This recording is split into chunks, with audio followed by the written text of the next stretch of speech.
What's going on, everyone, and welcome into HiBruiNation, your unofficial home of the Boston Bruins. I am Goosey, your host, and join with me, as always, are the legends, Mr. Hattrick himself, and the Chavo. Well, the Bruins have officially broken up until training camp, and we are left with hoping Montreal does the right thing as they enter Game 7 against the Buffalo Sabres, which I believe will be Monday night. But despite not being in the playoffs, a lot has happened, and most of this will be a bit of old news, but we wanted to give our reactions and our thoughts on what's been going on. And we're going to break it all down for you. We're going to talk about the Bruins end of the season press conference and our reactions towards that. In case you guys live under a rock, Toronto won the draft lottery, as if that wasn't rigged or if anything of that nature. No, I'm just kidding. It definitely is rigged. It is rigged. Get over it. It is like there's no way. Rigged. Also, time out. What is Montreal doing the right thing to you? Losing or winning? Winning. Beating the fucking Buffalo Sabres who can go Winning. suck a cock.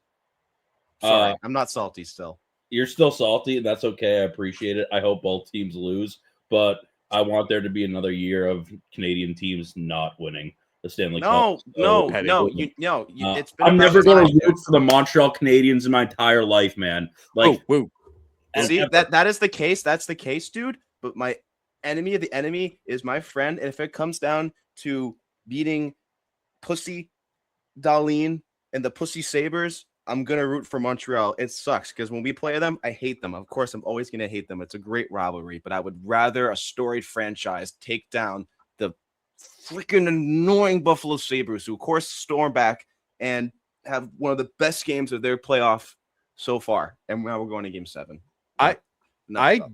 I'm not rooting for Montreal to win the cup. I mean, there really isn't anyone on Montreal outside of Montreal other than Brendan Gallagher that I really dislike. But like, I'm going to root for them to beat the Buffalo Sabres because the Buffalo Sabres, I can't stand Zach Benson more, and I can't stand a couple of the other players more. And they beat us. Yeah. So unfortunately, the enemy of the enemy, man. Like, exactly. Y'all crazy. It doesn't matter. They're going to get curb stomped by whoever makes it. They're going to get curb stomped by Carolina in the ECF. Exactly. Unless Carolina absolutely poops their pants again in their fourth straight ECF, which I hope that does. They have a track record of doing it. They're awful in the conference final. I'm aware, but they look like a a man on a mission. Yeah, they really a team are. on a mission this year. Yeah, Brendan Moore is commanding them like in full stride. There in the playoffs, it's crazy. Yep. Bro, they're gonna have 12 days off in total by the time they play Game 1. Because Game 7 is happening. So they get a few extra days. Yeah. Tomorrow, Monday, Yeah, it'll be crazy. It'll be fun. We're also going to talk about Reichel's extension in Boston as he gets signed for 1 year at $950,000. And, of course, what was announced last week, I believe, McAvoy has been suspended 6 games by the NHL Player Safety Association. We'll get all into that. And it all starts now. Jack, in case you guys couldn't tell, is back tonight with us from his mystery illness, and he's looking as handsome as ever. Welcome back, Jack. We don't release any illnesses until end of season. We don't. Sorry. He was on the IR. Yeah, it was fully disclosed. Yeah, happy to be back. Very happy to be back. I wanted much to be at last episode where we had our kind of first reactions post Bruins playoff loss. But I'm very, very happy to be here. I can't wait to rip into George Peros and the joke of the player safety that he runs, because what do you mean McAvoy is getting 6 games? I'm sorry. Discipline has to be there. You can't chop, but like, you're just not happy that he called you out on your bull crap earlier on the season when he was taking all the bull crap during the season, getting hit after hit after hit. So you decide to suspend him 6 games. But let's start with that then. Why don't we start with that? The McAvoy suspension. 6 games. It was an in-person hearing, which means that was probably a minimum of 5. When the frick are there in-person hearings, man? Like, of course it comes around the Bruins. Oh, we're going to give an in-person hearing. Like, when? Well, I'm sorry. What? The reality is he does have a history. He has been suspended before. He has given rise to his emotions. Now, 6 games. I'm surprised it's 6. I would have thought it would have been a minimum of 5 for the in-person hearing. I will say that McAvoy and the Bruins do have the option. If they want, they can appeal it. I see on Bruins Twitter that everyone's screaming appeal, appeal, appeal. You don't. What do they have to lose? You know. Yeah, but you don't. You just don't. You just don't. I But think you're starting next season. You're starting next season down your top defenseman for 6 games. Do you realize how much that could affect the start of your season? Yeah, I just and that's the point that they're trying to drive home. Because the fact of the matter is, he did something stupid. He did. Should have been suspended for. Absolutely. I'm not saying he shouldn't have been, but I know. I don't agree with the 6 games either. I think 3 would have been fine, especially after all the bullshit that's been going on in the playoffs and 1 game sussies and all that stuff. It's just Pietrangelo did something just as bad, and he got 1 game. I think probably the circumstances were different, I guess, but like, come on. I think it was like the come on type thing, but also he's been suspended before, and you're absolutely right. Like he didn't like getting called out earlier in the season by McAvoy. It probably had to do with some little grievance he had with that, but I think it's bullshit. I would have been happy with 3, but also if you're getting in person, 6 seems a little weird. It's a weird number to do. I think 5 games would have been sufficient as well. Yeah. Again, I'm surprised at 6. I think 5 would have been fine. I think a lot of Bruins could have. I know it's like what people are gonna like. Oh, it's 1 game. It's like, yeah, but that 1 game matters. Like, down the stretch. I mean, just look how tight the playoff race was. Like, coming down here, and you're gonna be down like your best right defenseman when the right side of the puck for you has been weak for quite some time. So now any right defenseman other than Charlie McAvoy. Exactly, and now this basically forces Sweeney's hand and says like now this isn't just a need; it is an absolute 100% necessity. Go out. It's a go out and get it now. It should be the first thing on the agenda. Which it should have been the first thing on the agenda on the trade deadline, and it was obviously fumbled as usual because Sweeney usually fumbles because he couldn't make up his mind. He wasn't sure what the direction of this team was going, and then all of a sudden, boom, we make the playoffs and we make a little noise, but then we also do really bad as well. So it's this is the universe telling Don Sweeney what he should have done. Yep. Right. Yep. Okay. So McAvoy suspended. They do, like I said, they have the option to appeal. They probably have some time to think about it if they want to. I don't think that they should. I think that they should absolutely swallow it. And I think it's mostly because I think, honestly, the Bruins should also send that message to McAvoy.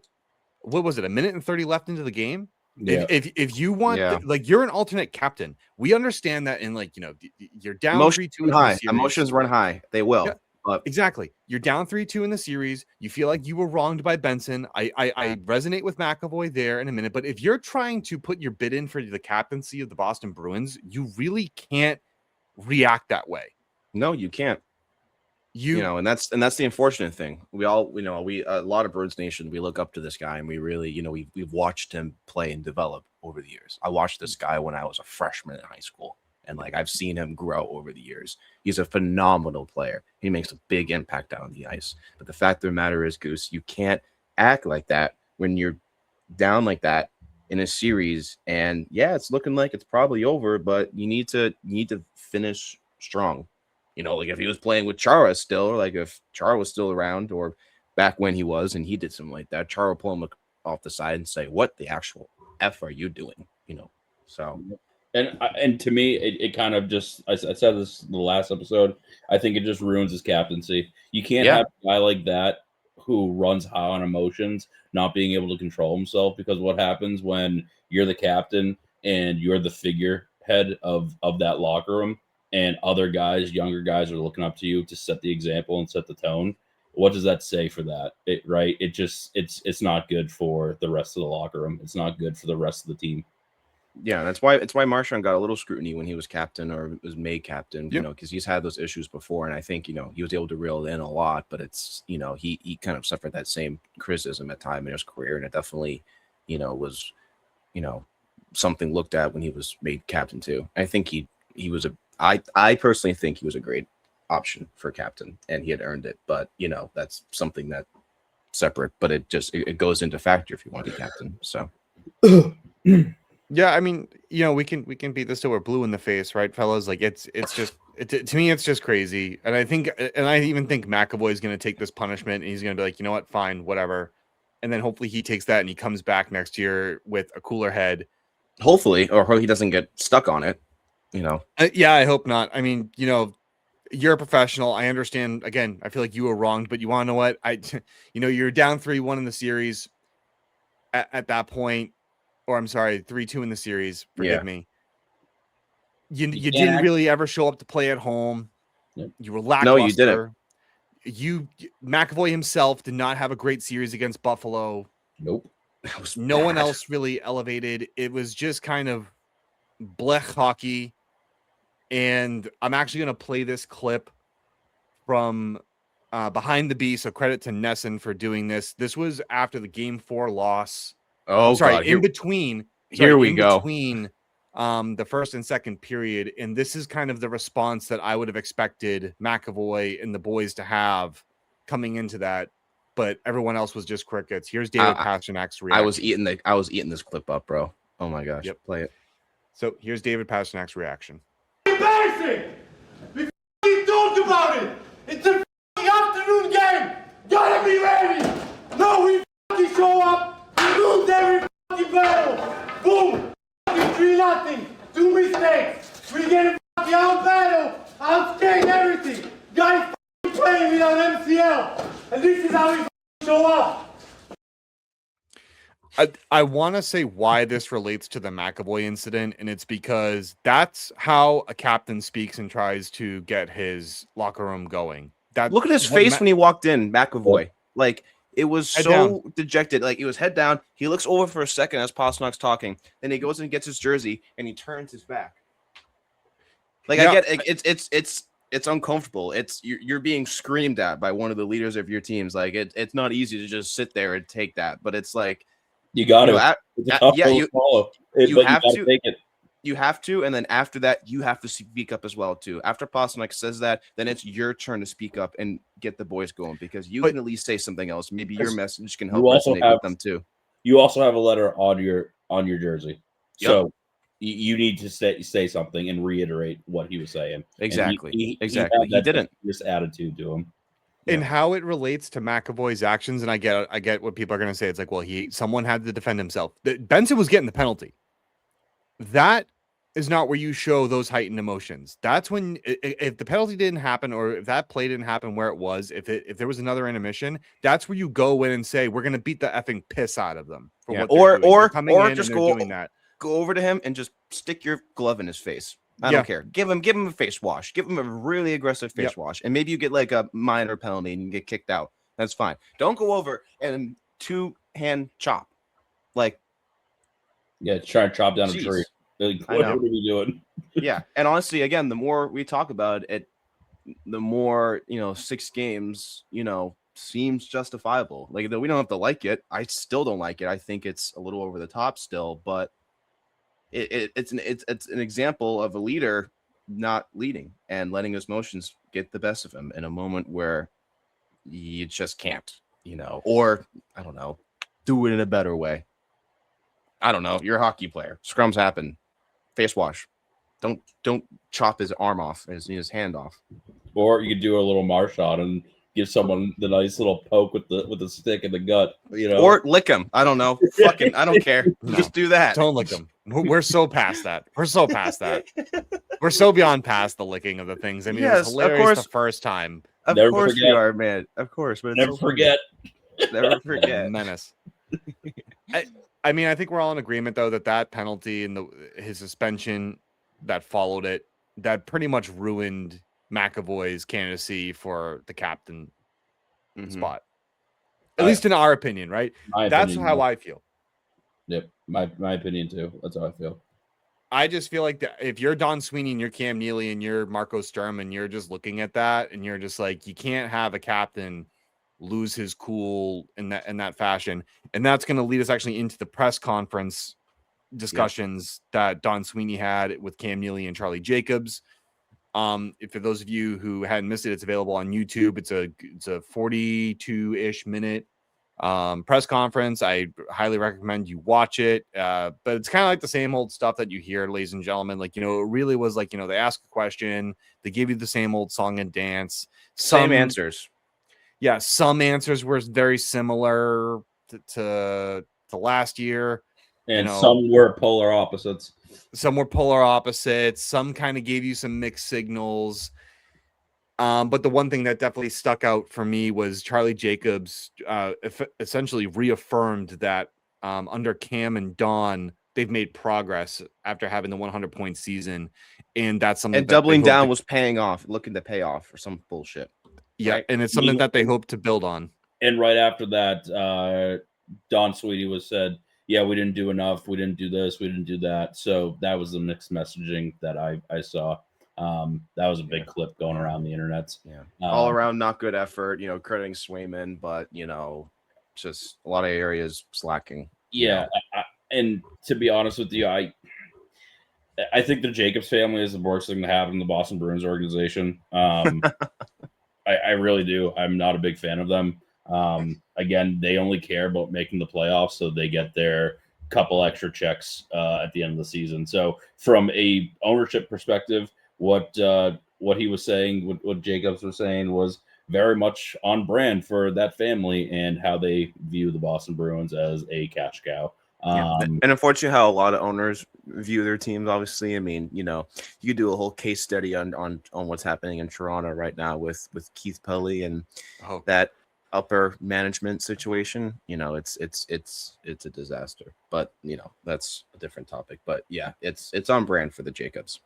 We'll definitely talk about when we talk about Toronto retaining the first round pick. There's a laundry list of things that I think we could talk about Toronto with too. So that's also going to be part of that discussion. But moreover to what Don and Cam even emphasized. Yeah, they spoke about difficulty of scheduling practices. I don't think that is an excuse for you to not show up and play in your own home barn in the playoffs when you were one of the most dominant teams in the regular season. I just don't understand. At home.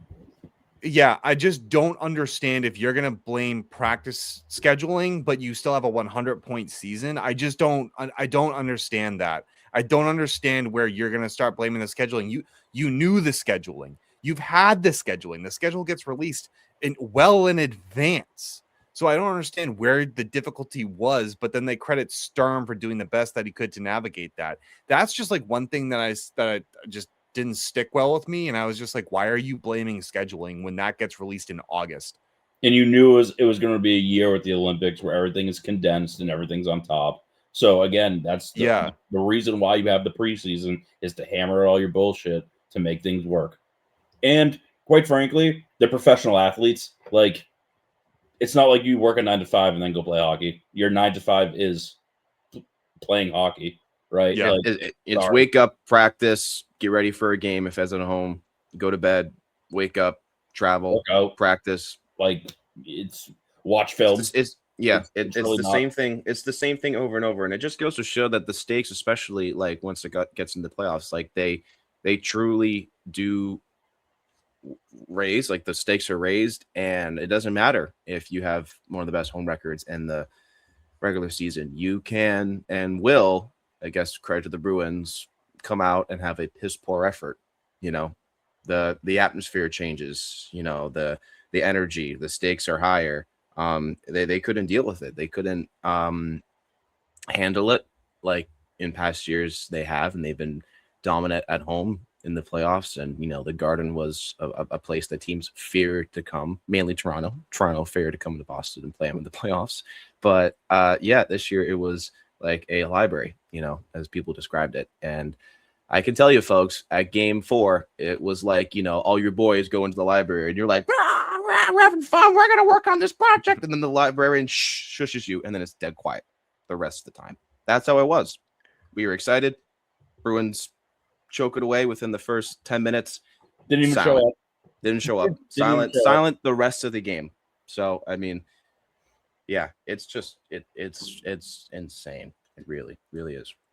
There were quite a few good questions asked by the media that were present during the day of the press conference too, and so and I noted quite a few of them too. And because at the end of season breakup and breakup day, basically what it was, Pasternak said that he wants to. He essentially said he wanted to win a cup here. He needs help. They need help. They need talent. They all know that. That's what Pasternak essentially he is turning 30.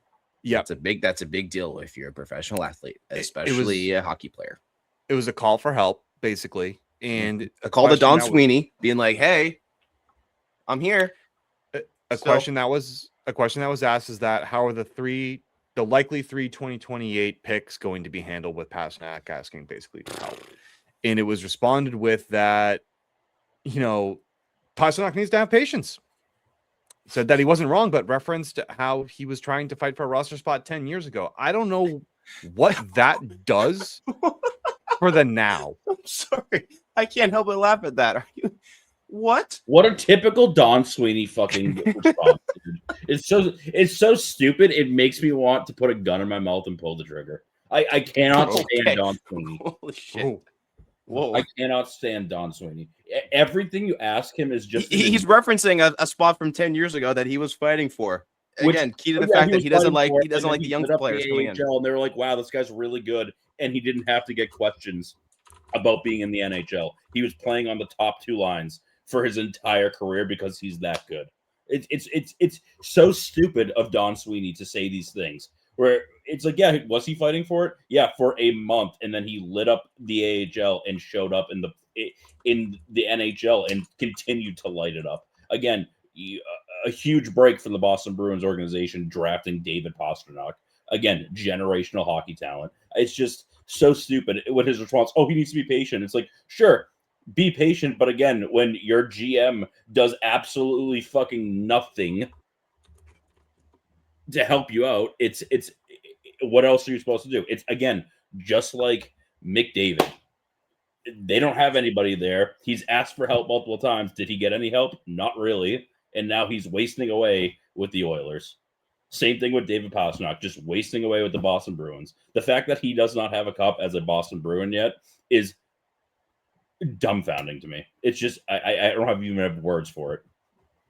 Imagine telling the one generational player that you've had in the last 10 years who has gone to one cup final, one Eastern Conference final, and the list goes on, that he needs patience. And we're going to keep going on the same path in which we have, which is not prioritize the youth and the youth and the talent in which we do have, and we're going to waste it on bottom six players. And now my voice is just trailing out. It's just crazy. Like, how do you say that to your, words, stupid. I just want to say, like, generational. I'm gonna say franchise player. Generational are the guys like Crosby. Just my definition. For the Bruins.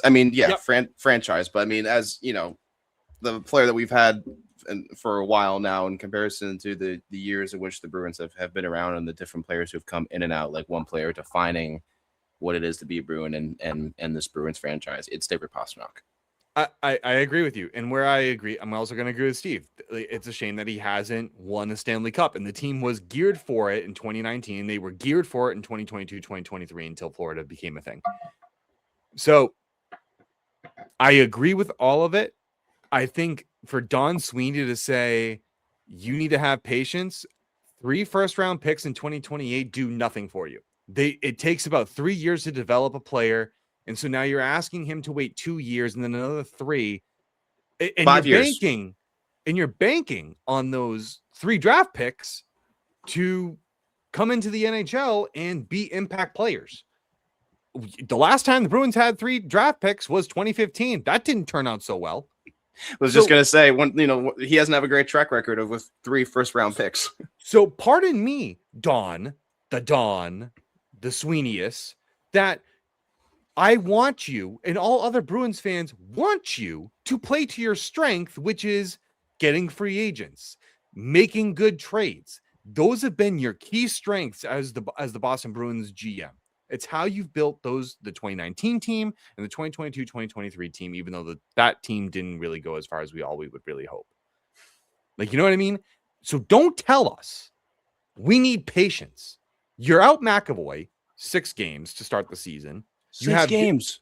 You have ideally, I believe Rasmus Anderson's going to test free agency because he hasn't signed with Vegas yet. Darren Radish hasn't signed his contract yet. So I bet you that those guys might test just to see what they get. Please don't, for the love of God, for the love of God and all that is mighty, do not overpay for Darren Radish, for the love of all that is good in this world. But Calgary has also come out and said that everyone except Zane Parekh, Michael Coronado, and I think 2 others are available. Go revisit Zach Whitecloud, Rasmus Ristolainen. Figure something fucking out, guys. Do it. Don't just be patient. Kiss my ass with the patience. It's his job. It's his job to figure it out, and he doesn't figure it out ever. To your point, he makes some good trades. He's had a couple good signings. Like, again, there's some stuff that you can't look at the entire thing and say it's poop. There are good, but when we're looking at right now, it's infuriating. It really is. Does anyone else have anything to add to that point? Other than poop, I don't know. Other than poop. Because there were other good ones. Like, I thought there were good questions that had good responses. They asked about how they felt about James Hagen's implementation. They thought, my gosh. No, but they thought he was good. They thought he showed you something. They did say, like, of course, there's like some stuff he needs to work on, as any 19 or 20-year-old is going to need to do in the NHL. That one was pretty good. But what I didn't like about the response was they left it up to Sturm to make that decision, put the best roster out on the ice. And I'm just like, the best follow-up question to that was, do you believe that Sturm put the best roster out on the ice? Or another good question would be, do you think James Hagen does make your roster on the ice better? The answer is yes. My answer is the answer is yes. He's not going to come out and be a superstar right away. It's all about managing expectations with this guy. I think he's still due to explode through the roof when the time comes.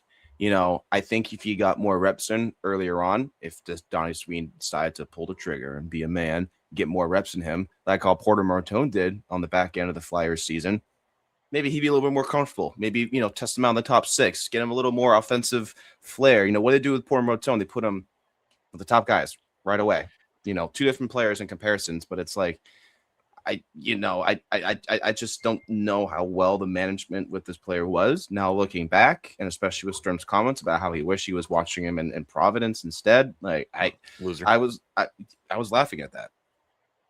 I will have to say this, because they said that he is still going to need to prove that he can make the team next year. And then when asked about talent, speed, and skill, they literally said, we need more talent, speed, and skill. I'm like, so he's right there. Said your former 7th overall pick still needs to prove he can make the team. I understand what they're saying with that, but dude, does anyone know how expensive it is to bring in top 6 talent from other teams?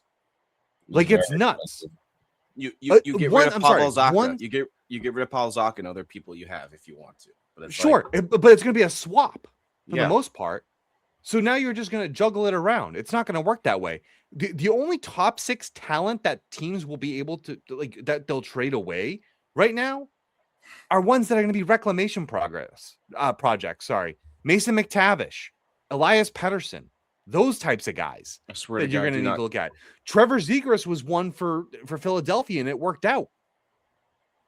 For the time being, hopefully if he continues to, work hard and train and not be a pretty boy, not rely on his skill, because he has it. But, I think if he's surrounded by a good, team in Philadelphia, I think it's pretty easy for him to do well. But, I've seen Bruins fans mention Jason Robertson, Robert Thomas.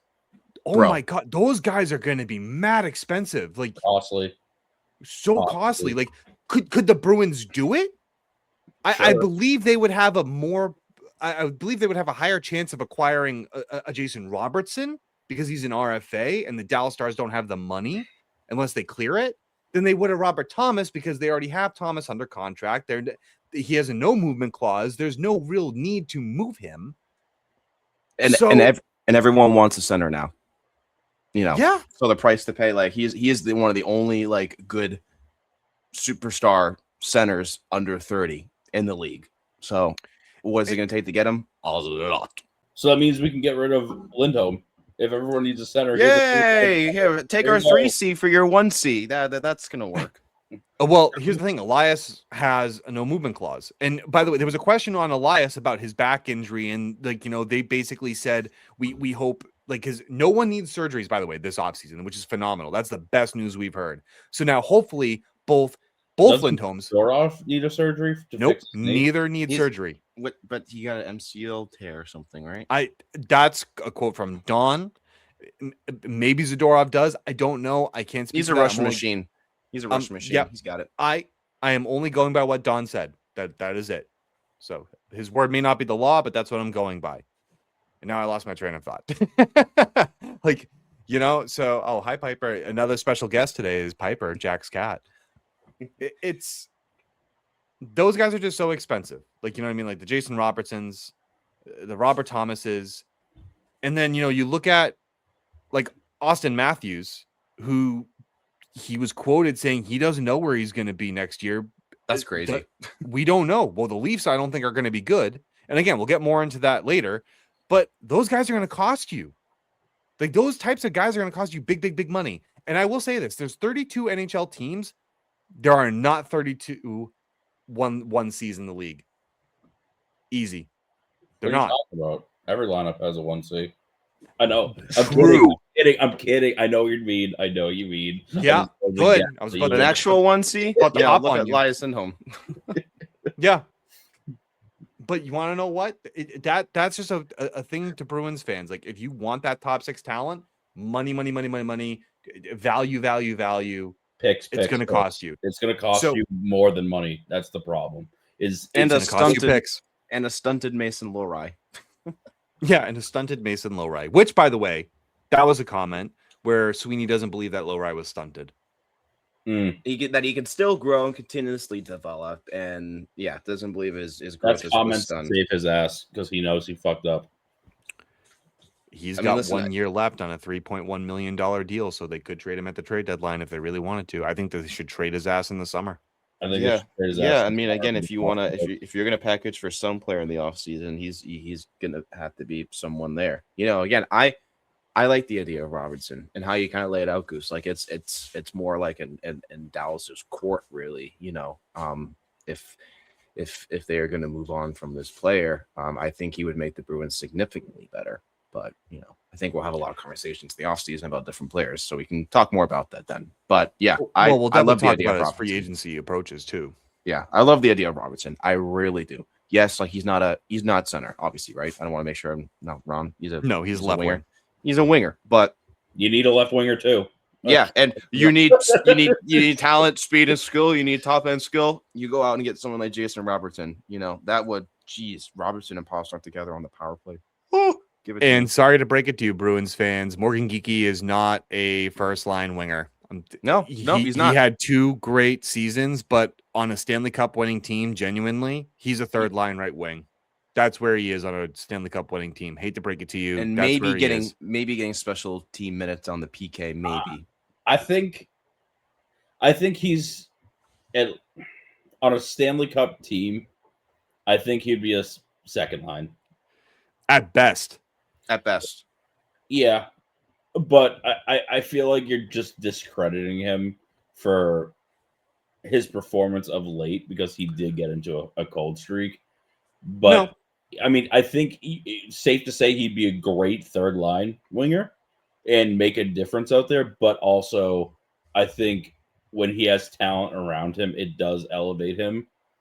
So to put him on a second line would be probably a better use of him. Yeah, on the third line, he gets maybe 30 goals, but he's a more of an impact player, and he contributes on both sides of the puck and not as much on the score sheet. I don't know if he scores upwards of 40 goals, but but you do put him with talent, then you get a sniper, but a streaky sniper. So they also talked about Arvidsson.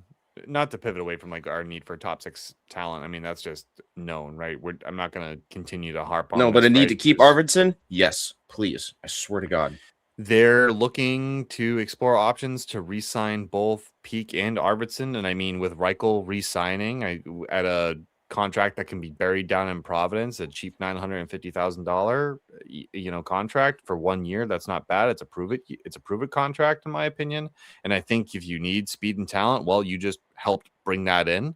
So with a full training camp, I would love to see what Reichel can bring you, because he is an NHL player. He just might be a bottom 6 NHL player at this stage in his career. Maybe we can revive him, but a really valuable one though.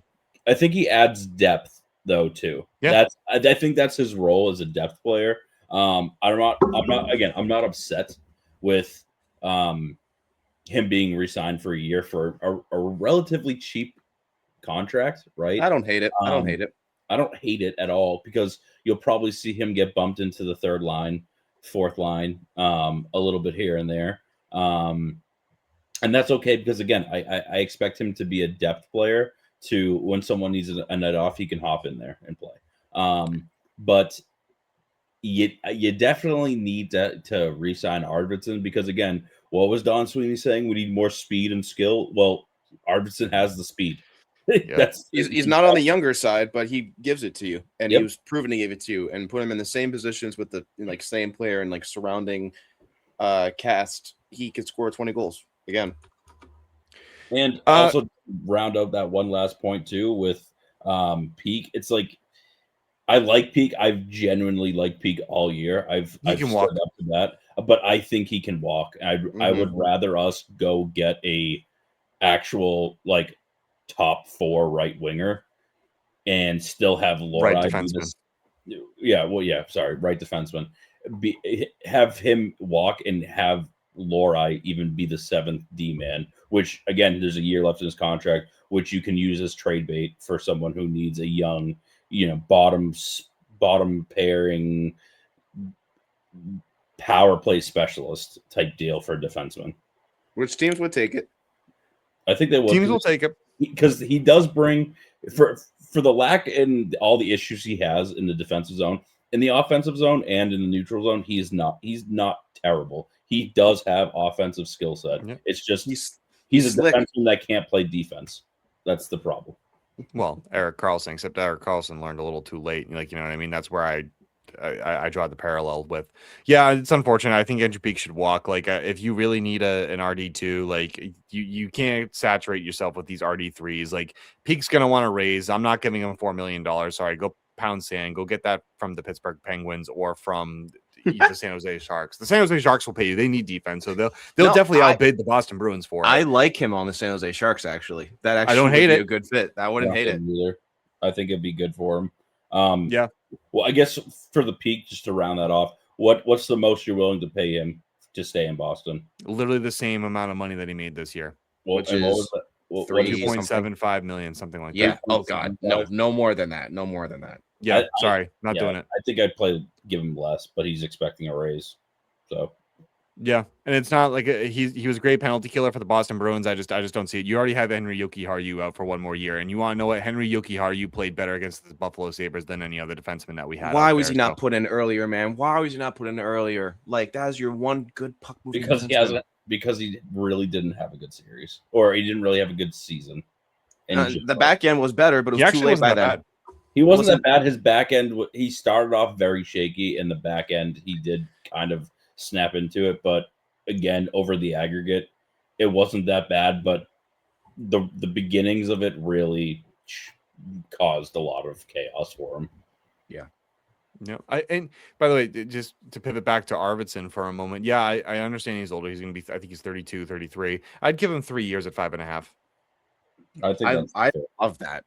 That's a great contract. Give that to me all day, dude. I think that's fair. And then the Bruins have currently a big, around 15 point something million. So, I mean, that gives you enough room to go get an RD2. Or doesn't leave you much room to bring in, much more offensive talent. So you might have to maneuver people. By the way, Casey Middlestat sorry, bud, great. You were a decent regular season player, but my God, did you ghost? Holy smokes. You can go. Game 4, dude, he had a great chance, a grade A chance, basically a breakaway. And if he had just did what he had did all season, game would have been a different complexion. But I watched that with my very eyes, him darting down the left side and flubbing a chance. So that's just one little minor pick. But again, it kind of sums it up how his playoffs went. There were other questions. I mean, Yoki Haru is one of them, like, in how they didn't play him as much and they were paying him $3.1 million just to sit for quite some time, which obviously we all disagree with. Yep. There was a thought, they asked for their thoughts on Higgins and or Minton to develop into a 1C, and both Sweeney and Cam were very receptive of it. They said that, why not? Like, they could see that as a potential. They're young kids, right? So, Minton's 21 and Higgins is 19, 20. Yeah. So they were very optimistic about it. So that's good. That's something to have. I think Minton's more likely to develop into a 1C than Higgins. Kind of like a Bergeron. Not like he's not going to put up a lot of points. Like he's going to put up points, but he's going to be very responsible on the ice. He's going to put up a lot of assists, which again are points. It's just he's not going to be a big time goal scorer, but he's going to be a hell of a playmaker, facilitating two-way responsible 1C like a Bergeron. Well, exactly. They put Higgins. So Higgins is at Worlds right now, and they put him at the middle of the ice, and he's showing immense talent and propensity for the game, but I think better at the center position. So I think Higgins might prefer that, but I think until Higgins shows me otherwise, I do prefer him at the left wing. Yeah. But that's just right now. Like, could he potentially develop into a 1C? Absolutely. He was drafted as a center. I would anticipate him to get some reps and be better. So maybe Minton takes the 1C in between Pasternak and hopefully some other top 6 talent that we can acquire. And then, you can drop Elias somewhere. I have no idea, but I don't even want him on our team. Let's just be honest, guys. We all don't want him on our team anymore, and that contract is going to fuck us in the ass. It's bad. He didn't have a bad season in terms of points. He did okay. His plus minus wasn't that great, but his face-offs, it's hard to replace those after Bergeron. Yeah.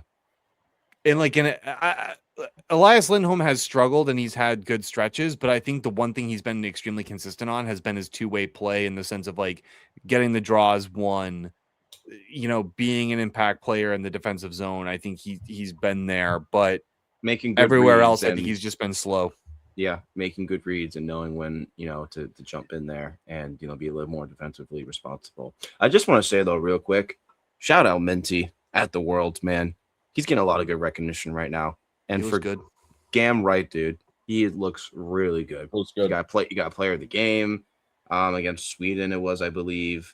And, I just see a lot of accounts, from the official NHL account to, chatter on Twitter just about him. And it's all very positive, and it's Bruins Nation are, loving him. We're very lucky to have him. And it's just a testament to the love that he has for the game and the professionalism that he brings to it at 21 years old.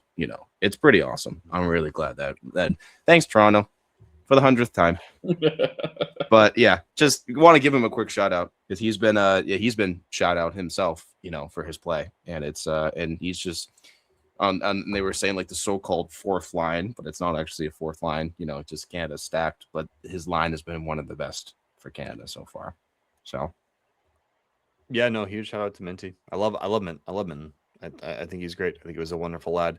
One last thing before we move on to Toronto retaining the pick as they won the draft lottery and what that means for the Boston Bruins.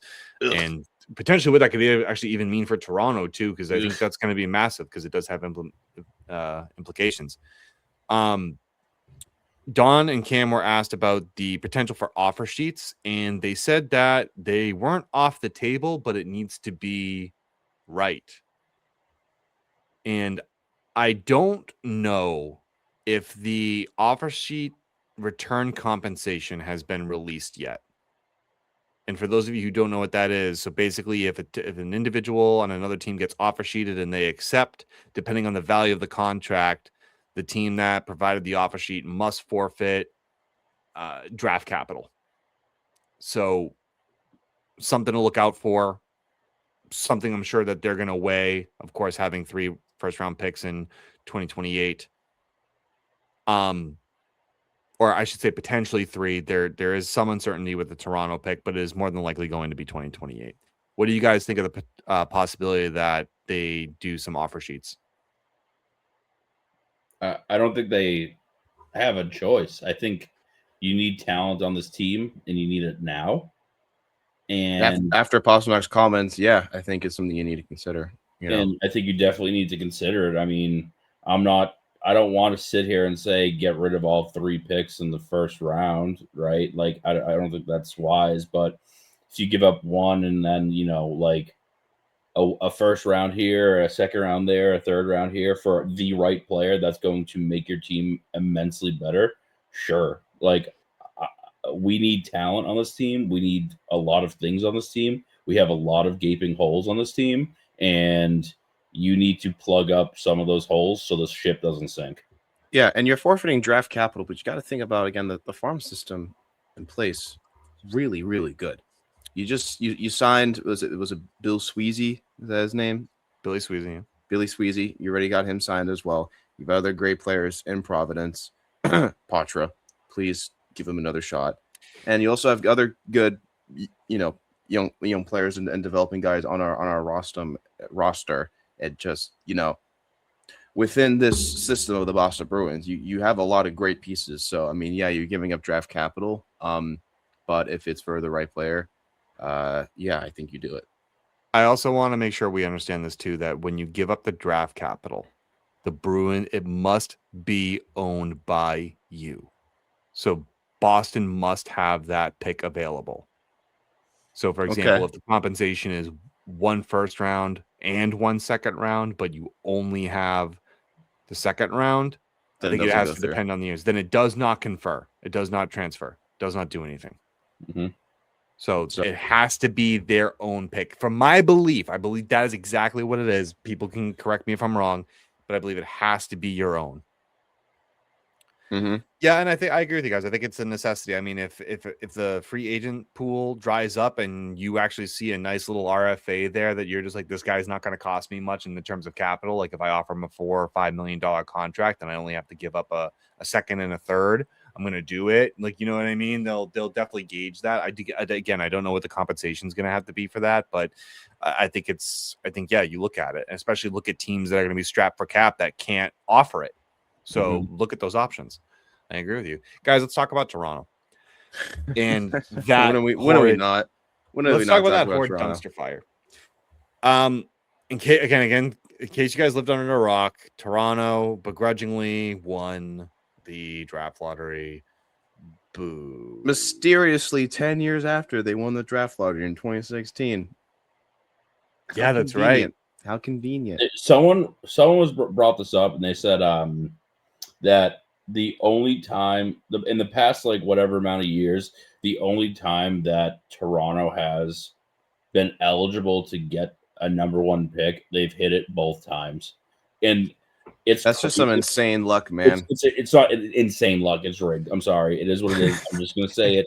But then someone compared the Toronto winning the lottery and compared it to the Arizona Coyotes when they were like in their really awful streaks of like losing. They never won a single lottery. Or the Canucks, who finished with one of the worst records we've seen in a while. Yeah. They don't get it. Look, it's convenient, but that team's not going to be good. I just, by the way, there's still stipulations on the pick. So if the 2027 pick is outside of the top 10, the pick is converted to Philadelphia, I believe, automatically. If the pick is within the top 10 next year, Toronto gets to choose either Boston or Philadelphia to get that pick in 2027 if it's within the top 10, which we all know there's no way in hell Toronto is going to give their division rival a top 10 pick. They'd rather take the risk at it being unprotected in 2028. That's what it's going to be. I don't think Gavin McKenna saves them. I don't even know if it brings back Matthews. Yeah. I mean, they're definitely going to talk. And let's look at Toronto. And we're going to talk about Toronto Bruins fans a little bit because this matters for 2028. This is going to either add or destroy 2027 or 2028. True. Let's be real, guys. Let's be real. I'm with you on this. It's going to probably be 2028, but it could impact 27. Like it's next year. It could impact. So looking at the whole big picture of this is a kind of a wild thing because again, we're having to look at Toronto to help us out, I guess, or not help us out, or you know what I mean? Like it's one of those things where it's like this could really help us out, or this could really screw us for a couple more years. I'm going to bring it up. Per Puckpedia, the Toronto Maple Leafs will have $22.15 million in cap space next year. They obviously have their own first-round pick. Like this offseason or the next this offseason, as soon as July 1st hits, or as soon as the season concludes. Okay. Matthews, Nylander, Tavares, Max Domi, Dakota Joshua, Morgan Riley, Jake McCabe, Christopher Tanev, Oliver Ekman-Larsson, and Brandon Carlo, along with Anthony Stolarz, all have some form of trade protection. The ones that have a no movement clause are Matthews, Nylander, Tavares, Morgan Riley, and Christopher Tanev. So those players all control their own fates and can really handcuff Toronto. Like Austin Matthews can really handcuff the Toronto Maple Leafs if he wants and says, I just want to go here. Similar to what Boston Marchand did to Boston. They really missed Brandon Tanev this year as well. Quick side note, like when he was out long term, they were basically done because they don't have on the back end. He's 36 though, and he's not a Brent Burns. He's not a guy. He's not a John Carlson. He's not a guy that is going to age like fine wine. You don't think? OEL has been good for them. He's going to be 34. But that was like 34.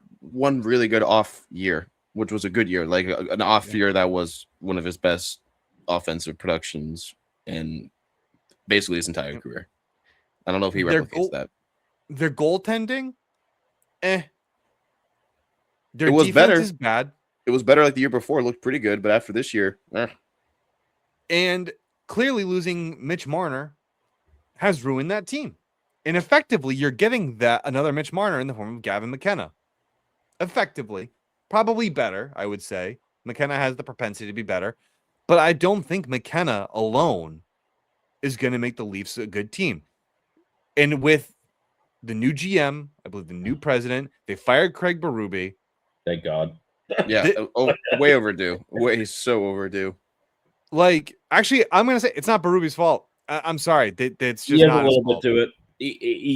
His system wasn't fit for the Maple Leafs. Your team just doesn't play in front of you. I'm sorry. Like Toronto has had this issue with a plethora of coaches. It's not the coach at this point. I think it's the organization. So up to this point, yeah, but still, it just wasn't working with him.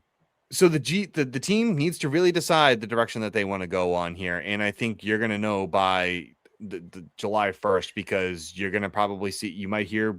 No movement clauses waived. Players attempted to be moved. $22 million is a lot, but they have to resign Matthias Michelli, who might want to raise. Cale Yarncrook, they might not resign him. Nicholas Robertson, Jacob Quillen, Ryan Tiverberg, but I don't think those are big names. But they do have some players, so they have money. They're going to have some money to play with, but they're going to need more. And I don't know, the culture in Toronto, if you're a UFA, do you want to go there? Do you? No, you don't. It's the worst culture. It's the worst culture, and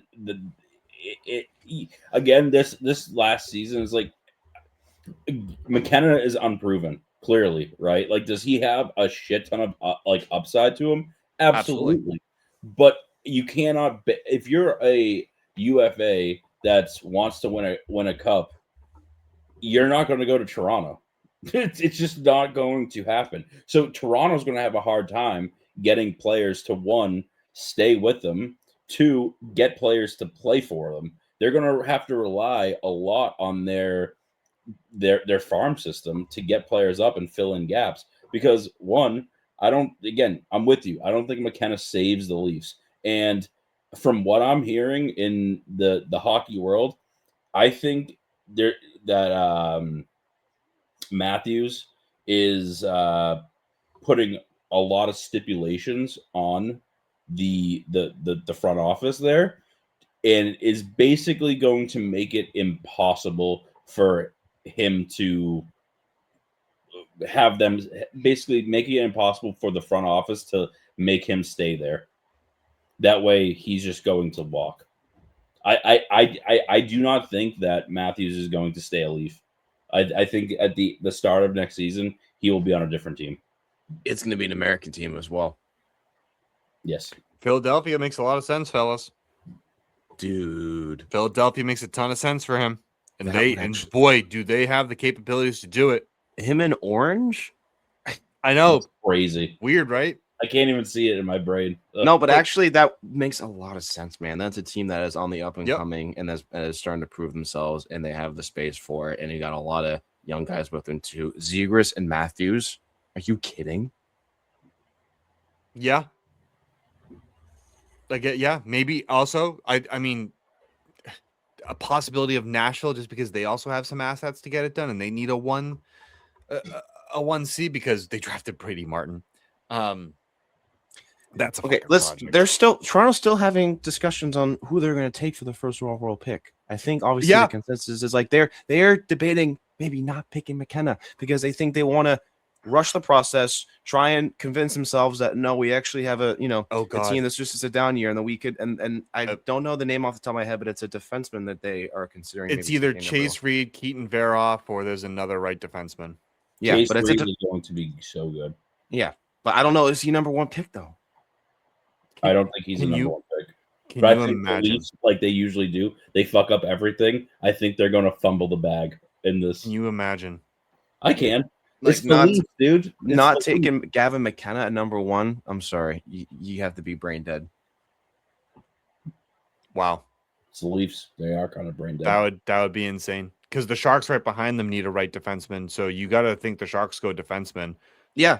So, can we just talk about if Toronto picks, say, Keaton Veroff or Chase Reed, then Chase Reed or Veroff another right D is going to go to San Jose because that's what they need the most. And then McKenna lands right on Vancouver's lap. Listen, there is a possibility, and I've heard it's either Stenberg is also put in discussion there too. But none of these players right now are going to come in and immediately make the Maple Leafs a contender. They have one pick outside of this year, and it's next year, and it's Colorado's, but it's top 10 protected. But we all know Colorado is they're going to be fine. Yeah. Like, you know what I mean? Unless by some miracle Colorado falls out of the playoffs and then they win the lottery, and then I don't know. I just don't know what you do there. It's just a spiral effect. It's a spiral effect at this point, man. It just keeps going on and on and on. But that's not going to happen. Colorado's a fucking wagon, and then Colorado, they'll be fine. Can we just talk about for a second too? The Sharks getting the second overall pick for the second year in a row, right? Yeah. Like they're going to be good. They're building like Montreal, buddy. Such luck, right, Steve? Yeah, I mean, and there's rumors, by the way, gentlemen, that they're willing to shop it. They're shopping it to get a really good player, maybe, and make the playoffs next year. Yeah, I think Chicago's also shopping their fourth overall. Of course they are. I mean, so they're trying anything to get back into giving Connor Bedard a shot to want to stay in Chicago and not shop him in a few years.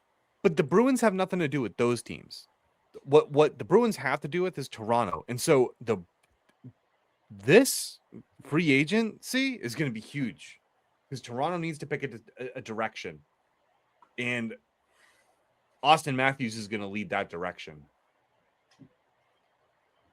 Yeah. Right. The ball's in his court. He holds the keys. He is the one commanding the ship. It's basically, this is what if I'm going to stay in Toronto, this and this and this has to happen, or I'm gone. I think that's already been talked about, though. Like, I think he's put a lot of stipulations on that front office. Yeah, I'm sure. I'm sure he has. But I genuinely think he's making an impossible list for them to do it. I mean, in fair dues, he's been around for almost 10 years now, and they had a great playoff streak where they made it for 9 years. But what do they do in the playoffs? Nothing. They got embarrassed time and time again. Matthews got shelved time and time again. So it's like at this point, like if you're not going to give me what it is that to make this team legit, and look, guys, the other teams in the Atlantic are getting better. Only better. Florida's going to come back this year fully healthy. They had one down year. Like Montreal's there's a reason not why going anywhere. There's a reason why the Carolina Hurricanes are probably going to the Stanley Cup final because Florida's out of the Neither Florida picture. team is there. Yeah. Tampa's going to come back. Yep. They'll be there. Like they're always there. Florida's going to come back full strength. Montreal's not going anywhere. They're going to get scary good. Continue to get scary good. Buffalo might fall out, but that's because they're having some cap issues right now because they're still paying Jeff Skinner's contract. But you're playing in arguably one of the hardest divisions in hockey, and I just don't see that the Maple Leafs might tear it down. I've seen options where they're just like, let's just tear it down and build around Easton Cowan and Gavin McKenna and Matthew Nyes. Build around those three guys. Yeah. And listen, Bruins fans. I know we're talking about the Leafs, and it's like, what? But it matters to the situation and environment in which the league is in, and especially for the Bruins. And there's always an outward effect as well. And again, this is one of our rivals, a team that we face a lot and that we come into clash a lot. So, and it's also just been a very hot topic in the NHL as of late. Like what's going on with them? It's concerning when you look from the outside. So, and it matters for Bruins. And the direction that they take has implications on what this means for 2020. If they tear it down, we likely have a top 10 pick in 2028.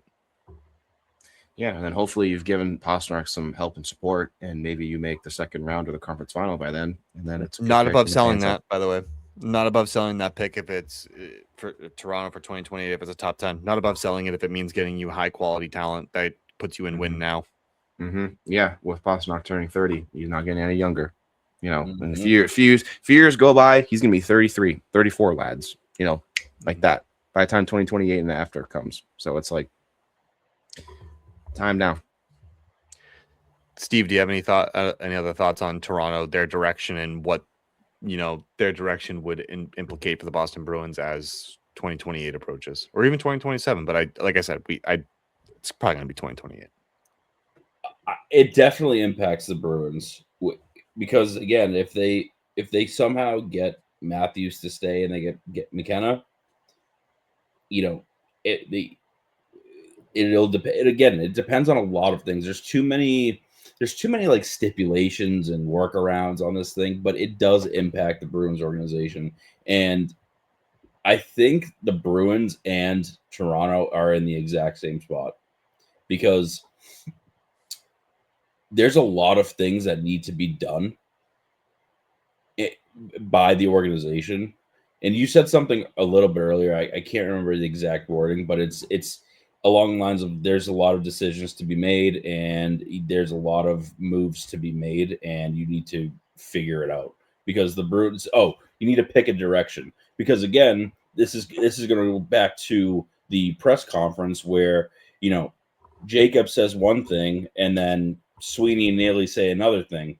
That to me just shows that there's a misalignment from ownership and management down to what is actually happening. Ownership saying we're close to being a contender, and then Sweeney and Neely talking about the needs of which this team needs, and actually it depicts that no, we're not anywhere near that. No, exactly. Nowhere near that. So but of course, they also need to pick a direction, and that's kind of the main point here is the Bruins need to pick a direction too. Where I think there's a difference between Toronto and Boston is that Boston at least has the structure in place. They do. And the culture, people want to come be a Bruin. And you're right too, Jack. We have the culture, people have said that the locker room is very reminiscent of like the time Zdeno Chara and Bergeron were here and Marchand and everything like that. It's not too far removed. So, I mean, Boston is an attractive place to go, but, you see, if you look at places like Edmonton who are cycling through coaches, Toronto that are cycling through management, coaches and all of this stuff, those might not be desirable places to go because it's just kind of like, I don't want to put myself in a situation. Will they pay me? Yes. But then at that point, it's about the money. It's not about winning a championship. So that's that thing. But if you come to Boston, like, you know what I mean? Or if you go to, God, I don't know where else. Basically, Florida. any other team besides Toronto. A lot of other teams besides Toronto. Yeah, many other places outside of Toronto. You know, you're right, Jack. To absolutely say that, you know, it's a culture thing is a massive thing. If you want the money, go get the money. But then if you want the championship, then you're going to go to other teams that will foster it. Yeah, and I think, you know, Toronto just doesn't have the stuff that Boston has. And you're right, Steve, that Boston also needs to pick a direction, but I think that direction is going to be the opposite of whatever Toronto takes. Maybe. We'll see. And I think we've managed the assets we have clearly a lot better than Toronto too. Yeah. So I also wouldn't mind. Not by much, but we have. Well, we have a lot more than what they have. That's the only thing I'll say. Like our prospect pool isn't drier than the Sahara Desert anymore, so that's good. But I also wouldn't hate bringing Brandon Carlo back if he would ever be willing to come back, and if we could ever steal him from Toronto. So that's one thing I'll just say. I wouldn't hate bringing him back. Yeah, I don't know, but on paper, again, it's always about on paper, and it doesn't transition for Toronto. But on paper, McKenna and Matthews is scary, but. You know, I just don't know if you make that work, if they're a pairing that's going to work, if they'll gel like as good as Marner and Matthews was for years. I don't even know if, you know, you can get good supports around them or if you actually will even play them, because that was an issue this year too, not playing guys that you call up and then don't play. But yeah, I mean, at first glance, it's actually like, you know, a very, you know, it looks good, but again, with the pressure that Matthews is probably putting on, I doubt it. That tandem, as it sits at a 19-year-old McKenna and a 29-year-old Austin Matthews, is as frightening to me as Sunshine Bear from the Care Bears.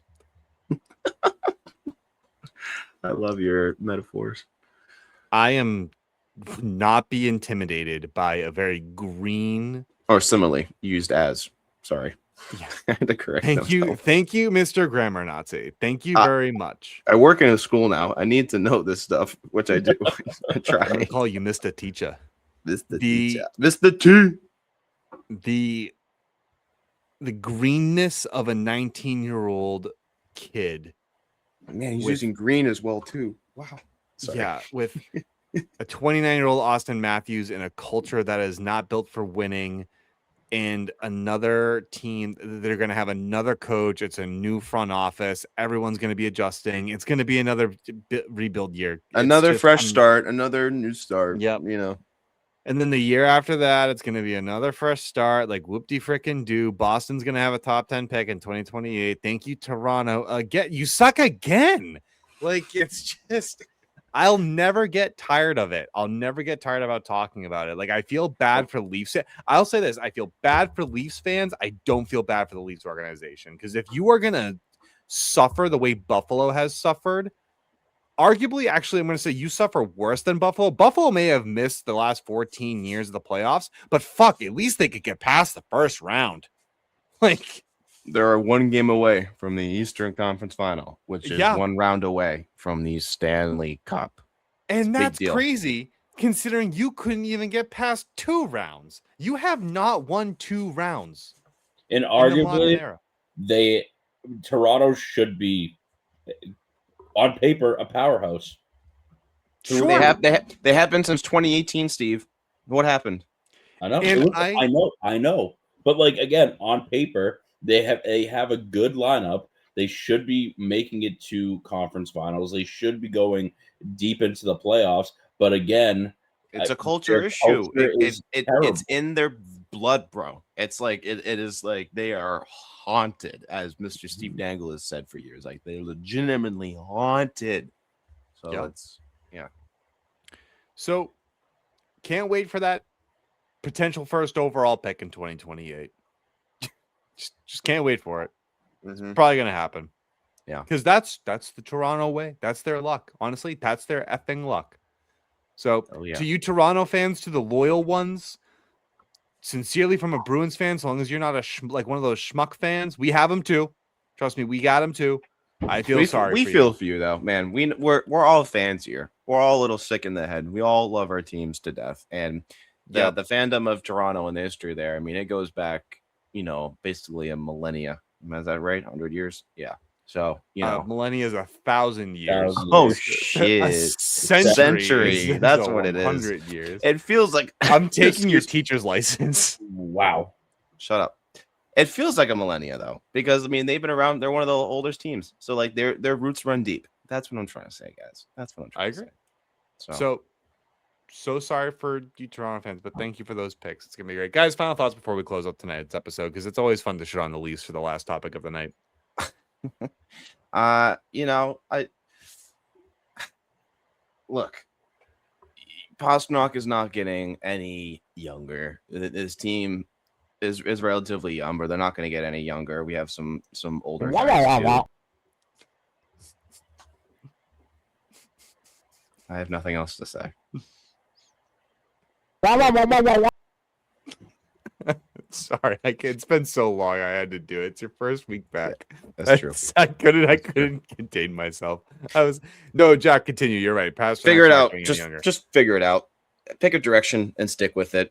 If you're gonna give up to help give up things to win now, do it. If you're not, then do that. Just figure it out. And we'll have more continuing conversations in the off season for what comes out. I'm sure it's not going to be any of that riveting, and we're going to have a lot of frustrations. I hope it isn't, though. So, figure it out. Steve, we say this every year, but this is probably one of the most important off seasons in a long time. We really do. We do, but I mean, again, I feel like this is even more important than most years. There's a lot of shit going on that it needs to be addressed, and I know I'm gonna be like that meme, like the stick figure meme, where it's like, come on, do something to like Don Sweeney, like the dead, like whatever dog, like that meme. I was like, what are you talking about? Yes, I know exactly what. Come on, it's like, come on, do something. Like that's gonna be me all summer, like for real. Yeah, I'm with you. I echo both of you. There's really not much else to say except for, ladies and gentlemen, that will do it for tonight's episode. Thank you for tuning in to us. Wah. As always, don't forget to check us out on TikTok, YouTube, and Twitter. You can also find our blogs on our website at don'tpuckwithmedia.com. Feel free to connect with us through those platforms, and please consider giving us a like and or subscribe to us for more Boston Bruins content. And of course, until next time, guys, go.